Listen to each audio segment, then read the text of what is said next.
Towns around here were hit hard by the Black Summer bushfires, and Eden itself almost lost its timber mill, which employs indirectly about 600 people. So there's still a lot of pain and frustration in this community, both about the bushfires and coronavirus. So it's really been hammered by those twin crises. So while voters believe the Prime Minister has handled the COVID-19 pandemic quite well, Labor is focusing on switching the focus back onto the bushfires, counting on the fact there is still a lot of lingering anger about how that was handled. And that's certainly the message we heard from voters a little north of here in Merimbula this morning.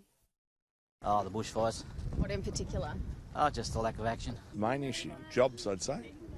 Jobs and also the local community. The economy. I mean, the other thing is obviously electricity prices as well. Yeah, fire mitigation. Do you think that there's a particular party that will respond better than the other? No, I don't think so. I don't think any of them will. I tend to think Kristy will, if she can. The problem is, of course, that she's not in government, and whether she can actually do anything or not is a bit of a problem. Janie, this by-election is the first electoral test of Anthony Albanese since he became Labor leader a year ago. Now, he's been playing down the chances of retaining the seat of Eden-Monaro over the recent weeks. He says that it's unusual for an opposition to hold a traditionally bellwether seat, also stressing they lost a popular local member in Mike Kelly. But when asked this morning, he says this by-election is not a test of either political leader. I think this is really not about individuals in terms of powerful people, whether it be the Prime Minister or the Leader of the Opposition. This is about people who don't have power.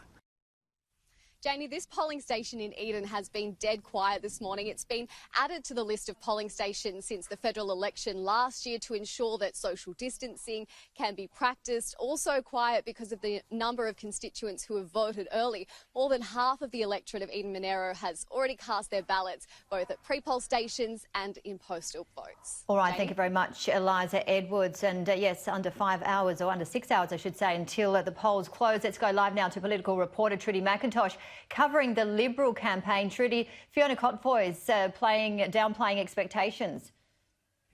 She certainly is, Janie. The Liberal Party pointing to the history when it comes to by-elections, that no government has won a seat off the opposition at a by-election since 1920. Fiona Kotvojs moved from Jerrabomba. She's now here in Googong, which is about a 20-minute drive away. They are focusing today's campaign around the Canberra area. They believe the path to victory for the Liberals will come through winning the boos in this area as opposed to the South Coast, which it's believed that Kristy McBain will do better in. Today, though, the Prime Minister not as visible as Anthony Albanese when it comes to this campaign, but Fiona Kotvojs says she's been in regular contact with him. I spoke to him at length last night. I speak to him almost every day, and that's really good. He asks about particular people and about places I'm at in the electorate, and he's really concerned and wants to know what I'm hearing and respond to that. For me, what is important is that we have a Prime Minister who is leading Australia, who is doing the job, who is focusing on rebuilding our communities and our economy. That's what we need.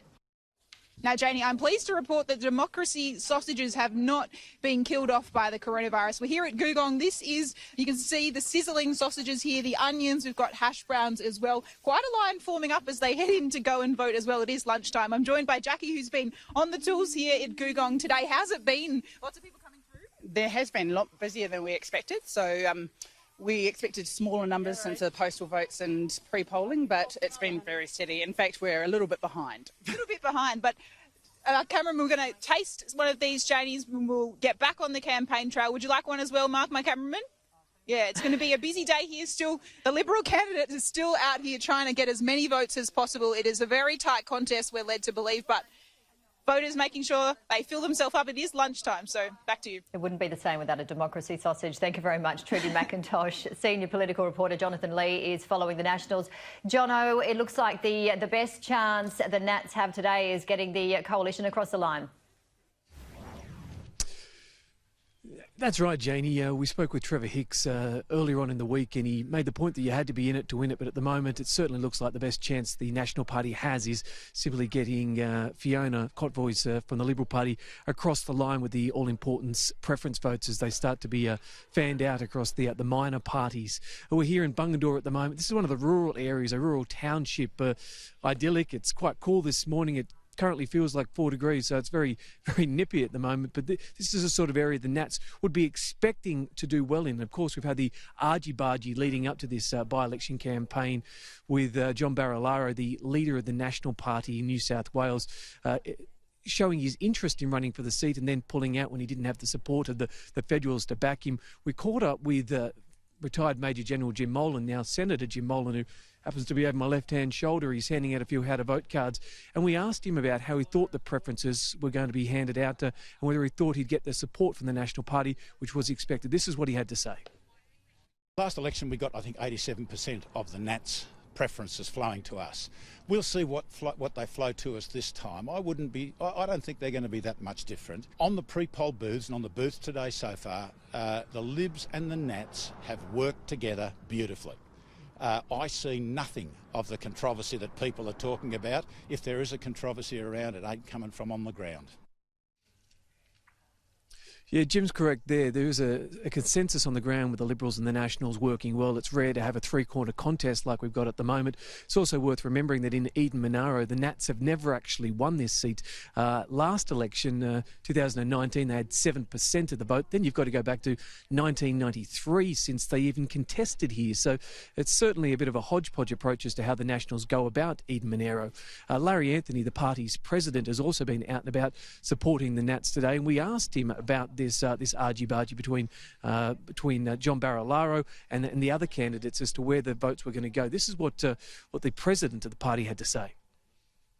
There's always going to be a bit of competitive tension when you've got two conservative parties, but let's face it, the Liberal Party aren't getting preferences anywhere else. They're getting preferences from the Nationals, and likewise they'll allocate preferences to us. So I think a bit of competitive tension, there's nothing wrong with that. Look, at the end of the day, the people of Eden-Monaro, they'll make up their mind. Most of them, a lot of them already have. Joni, one of the other things we should touch on is one of the things the National Party is truly concerned about is the Shooters and Fishers Party. The reason they are contesting this in such strong numbers at the moment is because they're concerned about the rise of the Shooters and Fishers, and they want to make sure that they mark their territory a little bit better. No doubt we'll be talking about that throughout the day and throughout the night. But the Shooters and Fishers are an emerging party who look like they're going to be stealing votes off the Nationals for a considered time yet. So we'll keep an eye on that throughout the day. Joni? All right, appreciate the update as always. Jonathan Lee, also Trudy McIntosh and Eliza Edwards. Stay warm if you can. Tune in from 5:30 p.m. Eastern Standard Time tonight for live rolling coverage of all of the results and reaction from the Eden-Monaro by-election. Joining Kieran Gilbert on the panel will be Peter Credlin, Graham Richardson, Deputy New South Wales Premier John Barilaro, Deputy Labor Leader Richard Marles, Energy Minister Angus Taylor and Political Editor Andrew Clennell. Complete coverage right here on Sky News and Sky News on Win.